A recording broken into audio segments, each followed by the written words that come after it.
กระทรวงแรงงานและสวัสดิการสังคมจัดกองประชุมสุขอยู่การกวดสุขภาพแรงงานอยู่ที่สุขแขวงจำปาสัก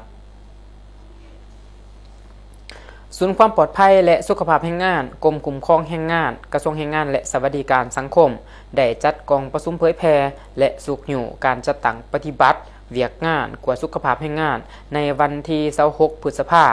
อยู่ที่แขวงจำปาสักด้วยได้รับเกียรติเป็นประธานจากทานพงษ์ไสศักดิ์อินทาลาดห้องรัฐมนตรีกระทรวงแรงงานและสวัสดิการสังคมท่านห้องรัฐมนตรีได้กล่าวในพิธีเปิดว่าความปลอดภัยและสุขภาพแรงงานถือเป็นปัจจัยที่สำคัญต่อการพัฒนาเศรษฐกิจทั้งระดับภายในและสากลโดยการสร้างสภาพแวดล้อมการเฮ็ดเวียกที่ปลอดภัยและมีสุขภาพดีถือว่าเป็นการปกป้องกำลังการผลิตของชาติรัฐบาลสาธารณรัฐประชาธิปไตยประชาชนลาวได้ให้สัตญาต่อสนธิสัญญา ILO หลายฉบับรวมทั้งสนธิสัญญาเลขที่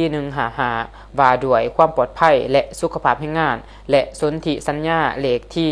187ว่าด้วยขอบแผนงานความปลอดภัยและสุขภาพแรงงานเพื่อพันขยายให้สอดคล้องกับสภาพตัวจริงสำหรับตัวเลขสถิติในระยะปี2021 ปี2025พบว่ามีผู้ออกแรงงานได้รับการกวดสุขภาพ 62,918 คนในนั้นแม่นเป็นเพศหญิง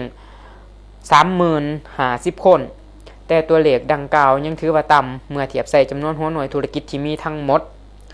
อิงตามกฎหมายผู้ออกแรงงานทุกคนต้องได้รับการกวดสุขภาพอย่างน้อย1ครั้งต่อปี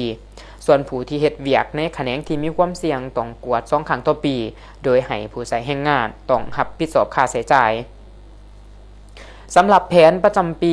2026 และ